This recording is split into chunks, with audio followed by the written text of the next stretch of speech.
الصدر والفخذ. هي مكوناتنا الأساسية لهالأكلة هي. وفي عندي هون كعك سخانة، وراح باشر مباشرة وما راح طول عليكم الفيديو. كعك السخانة نحن بنقول عليه بسوريا كعك سخانة، انتو شو اسمه عندكم كمان قولوا لنا، كعك مفخر او كعك بحليب او من هالحكي. طبعا بسمسم بصير وبصير بلا سمسم، اثنين بيشتغلوا معكم.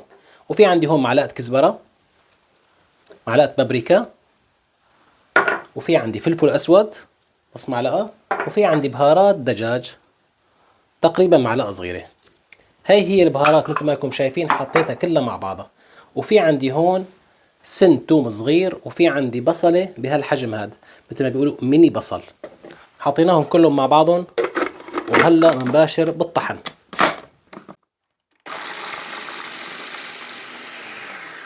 بعد ما اخذنا هالقوام هذا مثل ما انكم شايفين، بننزل بالملح تقريبا معلقة ملح او معلقة ونص، لا تكتروا.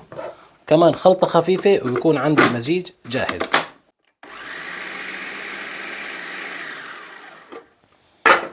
وهلا راح نفضيه.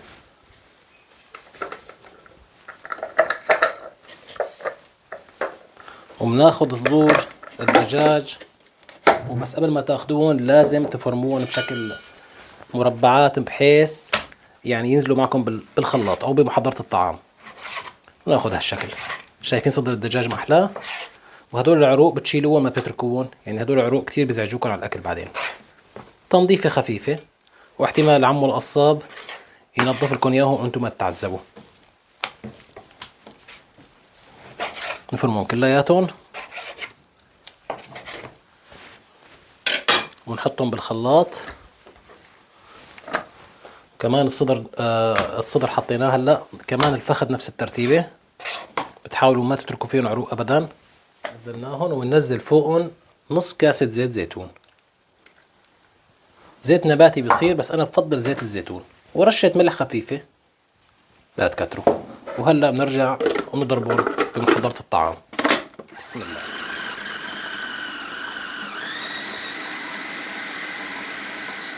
اخذ هالشكل هذا، لاحظوا معي ما لازم ينعم كتير معكم، لازم يضل فيه هيك خشونة. هلا بنزل بالمكونات اللي سويناهم اول شيء اللي هي الكعك والبهارات والبصل والثوم مع بعضها، وبرجع بشغله خلطة خفيفة بيكون عندي الخليط جاهز. بسم الله. وهيك صار عندي الخليط جاهز. هلا راح نزله بالصحن، وبرجع بعمله خلطة خفيفة وباشر عمل. شايفين بننزله كلياته ما بنترك شيء ابدا. اجباري هي الخلطة هلا على الايد مشان نضمن انه كلياته اخذ التبلة اللي حطيناها. بس صار معي ناعم وبنفس الوقت شرب التبلة وكل شيء. طبعا هلا بيطلع لكم هون شوية عروق هيك خفيفة، هي شيلوا ولا تتركوا ولا عروق، هاي كمان ما بتطلع ظريفة ابدا.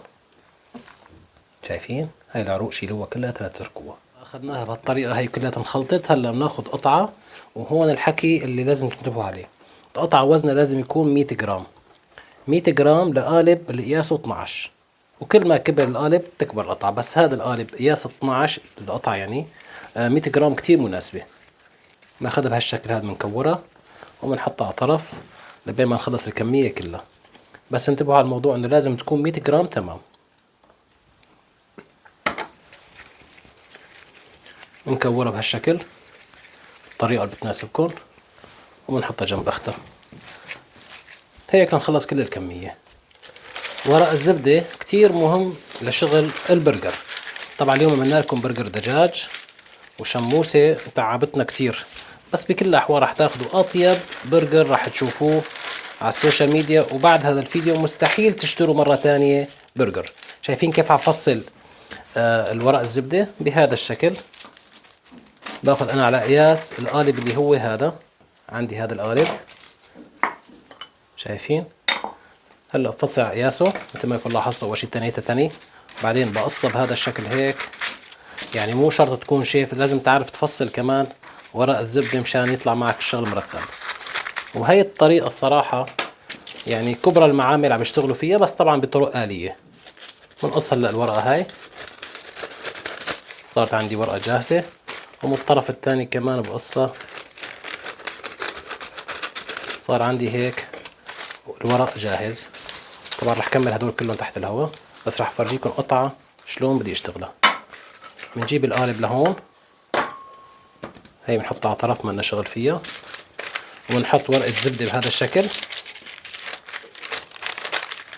أول شي بناخد ورقة من هي، نحطها هيك تنتين في نصها، وبنحطها بالقالب، والقالب على نفس القطعة، وبنضغط هيك، بنضل نضغط عينتنا ومهلنا مع الفتل هيك لحتى يعبي كل الحراف. شايفين؟ بدها ضغطة شوي بس بتاخدوا نتيجة ولا أحلى من هيك. شايفين كيف تعبت؟ لاحظوا إذا الحراف لسه ما تعبت مثل العادة بترجعوا بتضغطوا ضغطة خفيفة تاني لحتى تضمنوا إنه تعبت بشكل كامل. وهي تاخدوا هالشكل هذا. شوفوا السماكة هيك. راح أعمل قطعة تانية لحتى تشوفوا شلون. مثل ما حكينا هذا القالب ورق الزبدة، ناخد قطعة وبننزلها، بنحاول ورق الزبدة يكون مغطي كل القالب بحيث ما يعذبكم وانتوا عم تشتغلوها، وبنضغط على نفس الأسنان بهذا الشكل ضغطة خفيفة لحتى يعبي كل الجوانب، وبنفس الوقت نضمن انه صارت بمستوى واحد. هاي القطعة الثانية. شايفين هون لسه في هيك شوية ميول، فبجلسها بالضغط لحتى تصير كلياتها روح وحدة. هاي القطعة الثانية. ناخذ الورقة التحتانية مشان تطلع معنا بسهولة هيك لحتى تخلص الكمية كلها. وهي اخر حبة مثل ما انكم شايفين، صار عندي كل الشغل جاهز. شايفين قوامه؟ هذول عندي هلا 9 حبات، اعطوني اياهم من تقريبا كيلو بين صدر وفخذ. طبعا في ناس بتحط بس صدر، بس انا ما بنصح، بحطوا صدر وفخذ انكه واطيب وبنفس الوقت ما فيه نشافه. هلا راح ننتقل لتحضير البرجر. عندي هالقلاية مثل ما انكم شايفين، حط عليها شوية زيت، راح احطها على النار، وعندي قطع هالبرجر هدول راح اعطيه هيك نشرة بالميشار بالنص لحتى اخذ مكان الحشوة. طبعا الطرف الثاني هذا بيكون عالي وهذا الطرف بيكون اقل، يعني بناخذ هيك تقريبا اصبع من هون وبننشر بهالشكل هذا، ويفضل يكون الخبز تازة. شايفين شلون؟ هي قطعة البرجر عندي هيك جاهزة، وهي وحدة تانية، والحشوة مثل ما انكم شايفين مقابلكم، انتو شو بدكم تشكلوا. طبعا الخس والبندورة والبصل والمخلل هدول اساسيات البرجر، وبعد ما انت شو بدك تتفنن من عندك ما في مشكلة، بتحط بطاطا، بتحط شو ما بدك واللي بيخطر في بالك. هي عندي القلاية حمت شوي، لا بأس.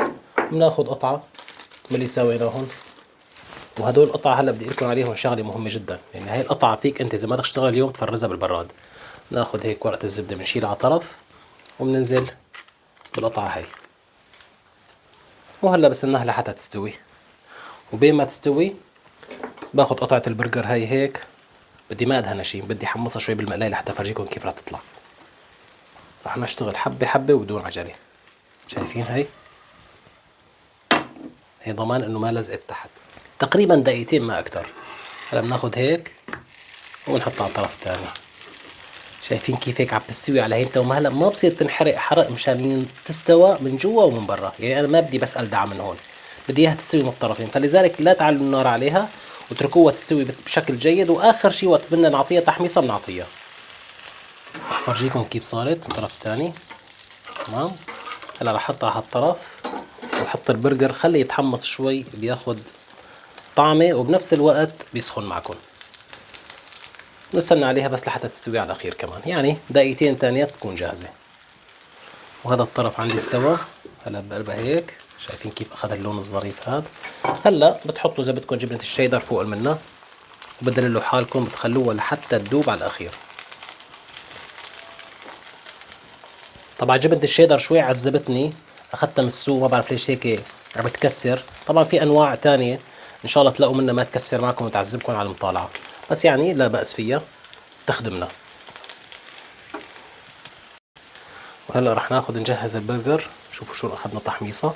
بنحط مايونيز، كتروا مايونيز قد ما فيكن، وبناخد كاتشب كمان قد ما فيكن. كاتشب ومايونيز، هي روح الكاتشب والمايونيز. تمام. وبنحط معه خس، انا ما بفضل هذا العض، بهالشكل هذا. تمام. حبة بندورة. وهلا ضل عنا هذا الجزء البسيط بس يستوي، هيك بكفي. راح اخذه بسم الله وراح اقلبها مباشر بهالشكل هذا. شايفين شلون هيك اخذت لون؟